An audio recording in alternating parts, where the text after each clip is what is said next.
लोग ठीक हो? Yes sir. मुंह में खाना रखते हैं, है ना, जिसे हम लोग कहते हैं मुख गुहा।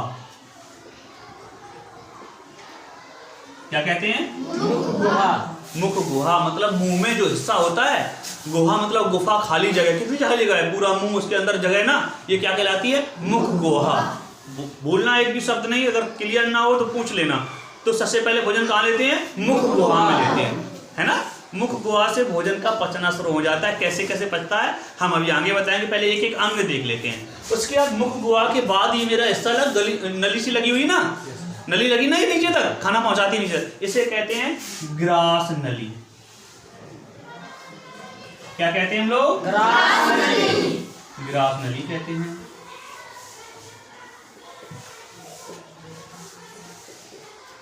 कोई दिक्कत नहीं। पहले मुख हुआ, उसके बाद ग्रास नली। ग्रास नली के बाद मेरा शुरू हो जाता है ये पेट, है ना।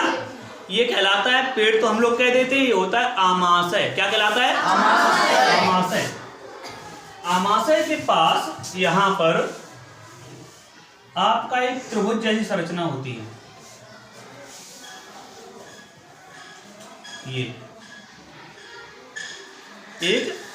ये किधर हाथ हो गया? सीधे हाथ पर ना, पर एक त्रिभुज जैसी संरचना होती है, जिसे कहते हैं जिगर।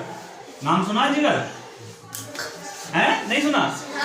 लीवर सुना होगा, लीवर सुना ना। Yes sir. तो जिगर को अंग्रेजी में कहते हैं लीवर।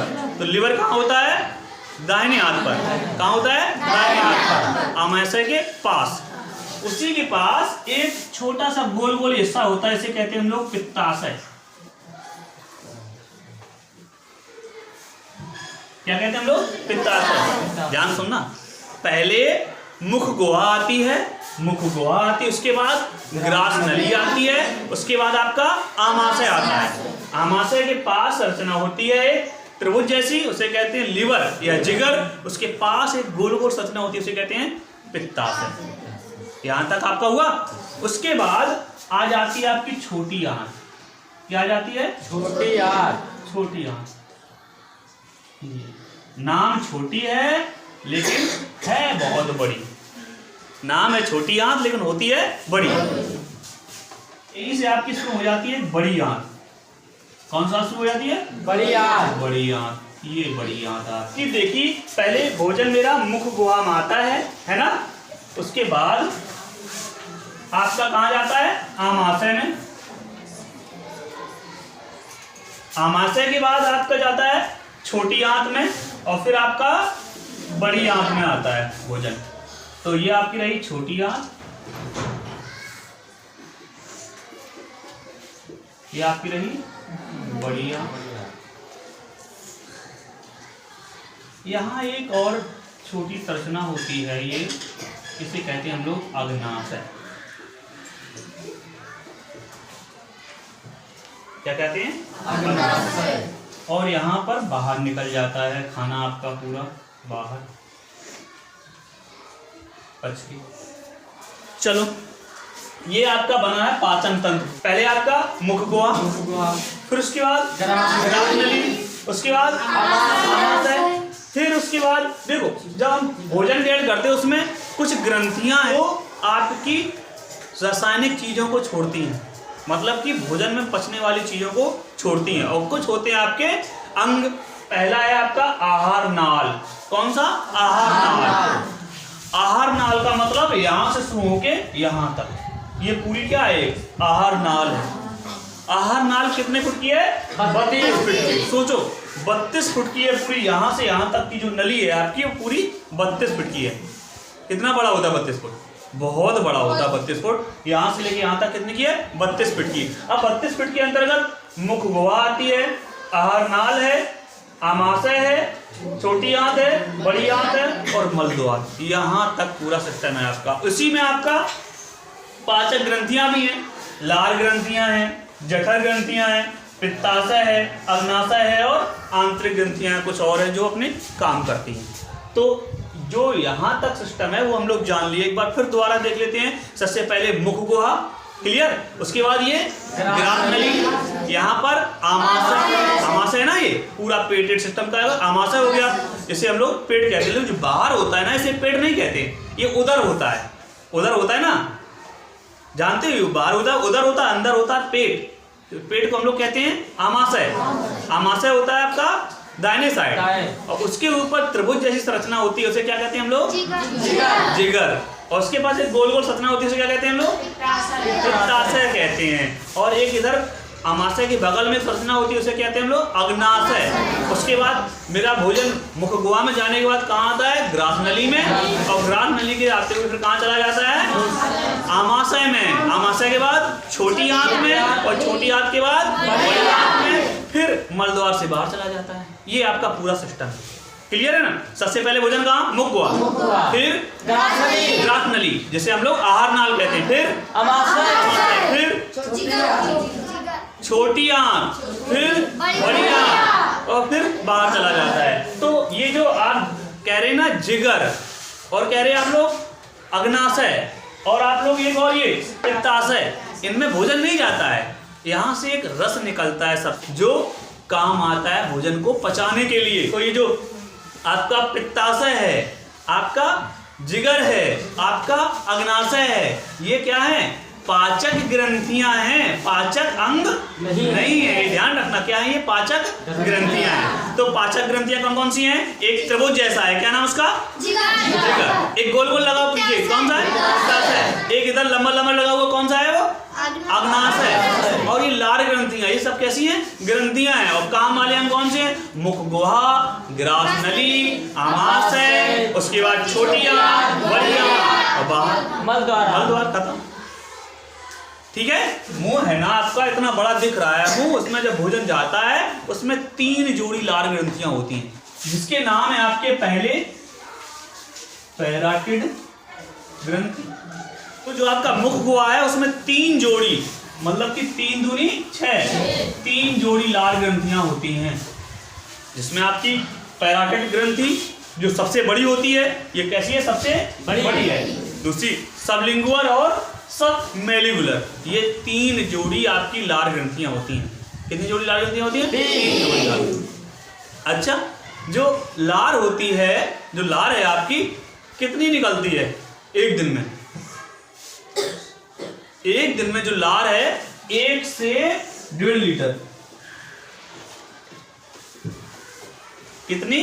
1 से 1.5 लीटर। मतलब कि 1 लीटर पानी बोतल होती ना, वो पूरी भर जाए, इतनी लार निकलती है मनुष्य के शरीर से पर डे, 1 से 1.5 लीटर। अच्छा, जो बच्चा होता है ना, उसकी तो अन्ना निकलती रहती है अनलिमिटेड। छोटा बच्चा देखो 3-4 महीने का, धपटा टपटा निकलता रहता है ना लार, उनको ज्यादा निकलती है ना। अच्छा, जो लार निकलती है उसका काम क्या है जरा देखते हैं।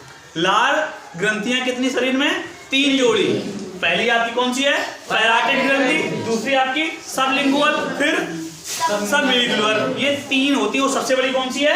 पैराटिड ग्रंथि है। क्लियर है ना। तो अपनी जो मुख गुहा है उसमें 3 जोड़ी लार ग्रंथि है। 3 जोड़ी लार ग्रंथि में सबसे बड़ी ग्रंथि कौन सी है? पैराटिड ग्रंथि। ग्रंथि का मतलब है वो जगह जहां से रस स्राव होता है। 3 जोड़ी आपकी ग्रंथि हो गई ना। सबसे बड़ी ग्रंथि कौन सी है आपकी? पैराटिड ग्रंथि हो गई। उसके बाद इन 3 जोड़ी ग्रंथियों से 4 प्रकार के पदार्थ स्रावित होते हैं, निकलते हैं। पहला आपका है लाइसोजाइम, फिर आपका है टाइलिन, फिर आपका डायटेरिक, फिर आपका म्यूकस, फिर आपका म्यूकस है। पहला आपका लिखा हुआ लाइसोजाइम।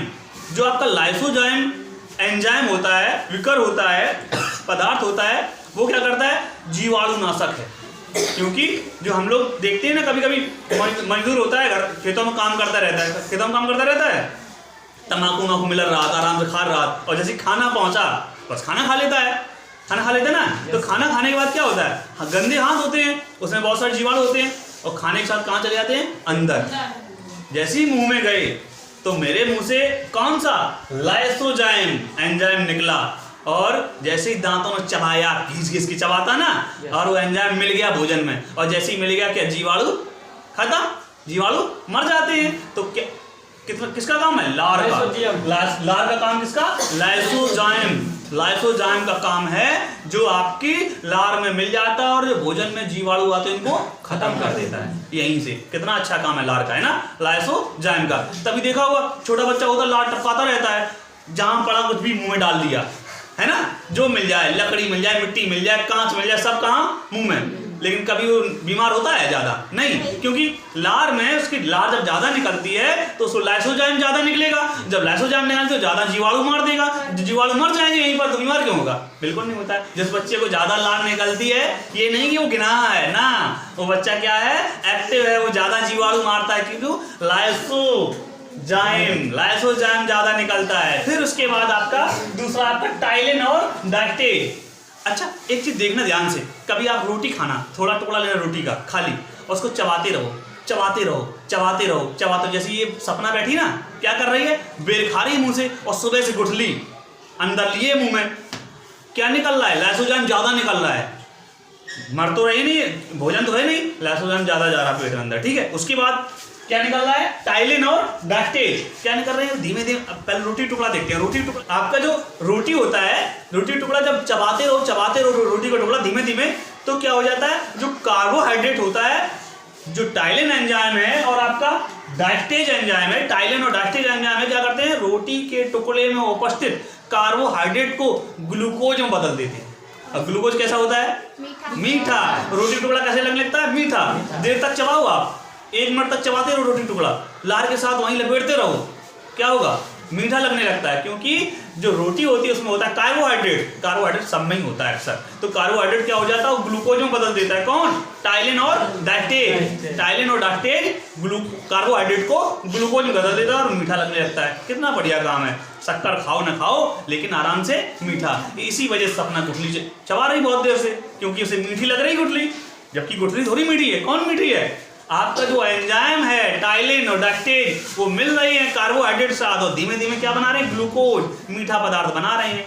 लेकिन जब ज्यादा ये जीवाणु वाला कौन सा, टाइलिन ज्यादा अंदर जाएगा, जीवाणु ना सब पेट में जो अच्छे बैक्टीरिया है उनको मारेगा जाके, तो नुकसान तो होगा ना, नुकसान होगा ना, तो उसे थूक देने चाहिए थे ना।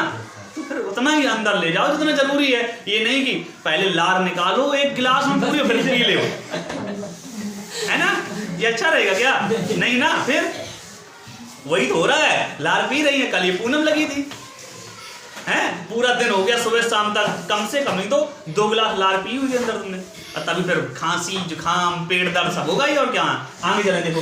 तो अब फिर आया आपका म्यूकस। कौन आया, म्यूकस। म्यूकस क्या होता है, जो हम लोग चबाते रहते हैं उसको चिपचिपा बनाने का काम करता है म्यूकस, मतलब खाना को चिपचिपा बना देता है, जिससे क्या होता है, निगलने में आसानी हो जाती है।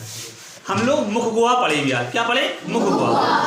कितना काम है मुंह का, यही का काम कितना, बहुत सारा काम, क्योंकि इसमें 3 जोड़ी लार ग्रंथियां होती। सबसे बड़ी लार ग्रंथि कौन सी है, पैराटाइड ग्रंथि सबसे बड़ी है, उसके बाद सबलिंगुअल और फिर हाँ, तो ये तीनों लार ग्रंथियां हो गई आपकी, हो गई ना। तो इन 3 लार ग्रंथियों से, 3 जोड़ी लार ग्रंथियों से 4 प्रकार के एंजाइम, 4 प्रकार के पदार्थ निकलते हैं। लाइसोजाइम का काम अच्छा है ना, लाइसोजाइम पदार्थ में जो भोजन करते हैं, भोजन में जो जीवाणु होते हैं उनको खत्म करता है। कौन सा, लाइसोजाइम। उसके बाद आता है टाइलिन, टाइलिन और डाइस्टेज, टाइलिन और डाइस्टेज। टाइलिन और डाइस्टेज क्या करते हैं, जो भोजन होता है उसमें कार्बोहाइड्रेट को वो ग्लूकोज में बदल देते हैं, मतलब कि जो पदार्थ होता है वो मीठा लगने लगता है, मीठा लगने लगता है, लेकिन कार्बोहाइड्रेट जटिल पदार्थ है उसको तोड़ देता है, किसमें, ग्लूकोज में। तो ये यहीं से टूटना शुरू हो जाता है। पहले हम लोग पहले दांत कुचलते हैं, मतलब काम देखिए, दांत कुचलते हैं घचा, उसके बाद फिर उसमें लाइसोजाइम मिल गया, जीवाणु खत्म, मशीन लगी हुई ना, जीवाणु खत्म। उसके बाद फिर क्या होता है कि टाइलिन विकर आ गया, टाइलिन विकर क्या करता है, कार्बोहाइड्रेट को तोड़ देता है, किसमें, ग्लूकोज में। उसके बाद फिर म्यूकस, म्यूकस क्या करता है, म्यूकस मान लो थूक, जो थूक होता है उसको म्यूकस कहा जाता है। थूक क्या करता है, उसको पदार्थ को चिपचिपा बना देता है। तो इतना काम कहाँ का है, मुखगुहा का। क्लियर है ना, मुखगुहा क्लियर हो गया ना, यहाँ तक आगे बढ़े, आगे बढ़ते हैं। आगे आपकी फिर ग्रास नली। ग्रास नली में मेरा भोजन पचता नहीं है, वो क्या है, पूरा भोजन यहाँ से यहाँ तक ले जाता है। अच्छा, छत लगी है, छत जब पानी बरसता है ना, छत के ऊपर डंडा लगा, पाइप लगा रहता है नीचे पानी निकलने के लिए, देखा है सब लोगों ने, अच्छा, जैसे ही पानी गिरता है तो नीचे धड़ धड़ धड़ धड़ आवाज जाती है ना, जाती है आवाज। लेकिन ग्रास नली में जब ऊपर से हम लोग भोजन करते हैं नीचे का छप छप जाता है क्या? नहीं जाता ना। तो जो ग्रास नली में इस तरीके से रचना है कि ये धीमे धीमे भोजन पहुंचाता है। ये तुमने देखा हो कभी कभी चावल ही गले में फंस जाता है ना, चावल का दाना गले में फंस जाता है, खांसी होने लगती है ना, कौर अटक जाता है जब छोटा टुकड़ा होता है। और जबकि खाने में तुम बड़े बड़े टुकड़ा मुंगे चले जाते हैं, अंदर चले जाते हैं ना। लेकिन क्या करता है, धीमे धीमे भोजन को पहुंचाता है, क्योंकि पदार्थ चिपचिपा होता है, धीमे धीमे पहुंचाता है, आराम धीमे धीमे नीचे तक पहुंचाना। इस क्रिया को कहते हैं क्रमानुकुचन। क्या कहते हैं? क्रमानुकुचन। क्रमानुकुचन क्रमानुकुचन क्रिया होती है, धीमे धीमे मेरा पदार्थ कहाँ जाता है? पेट। जो ग्रास नली है बेटा ये 25 सेंटीमीटर की होती है। कितने की होती है? 25 सेंटीमीटर। अच्छा, 25 सेंटीमीटर की होती है। जो आदमी लंबा है लंबी होती है, छोटी, लेकिन एक एवरेज निकाला गया कि 25 सेंटीमीटर की होती है। और आहार नाल कितने फुट की होती है? 32 फुट की। पूरी आहार नाल मतलब मुखद्वार से लेके मलद्वार तक अगर उसे लंबा किया जाए 32 फुट की हो जाएगी। अब 32 फुट कितना होता है? ये फील्ड आपकी 32 फुट की होगी। समझो मुखद्वार से मलद्वार तक 32 फुट लंबा है पूरा सिस्टम आपका। कौन सा? पाचन तंत्र, डाइजेस्टिव सिस्टम 32 फुट का होता है, ध्यान रखना। ओके, अब किसकी बात आती है? ग्रास नली। ग्रास नली जान ले 25 सेंटीमीटर होती है। इसका काम क्या होता है? भोजन को धीमे धीमे करके कहाँ पहुंचाना? आमाशय में। आमाशय में कहाँ पहुंचाना?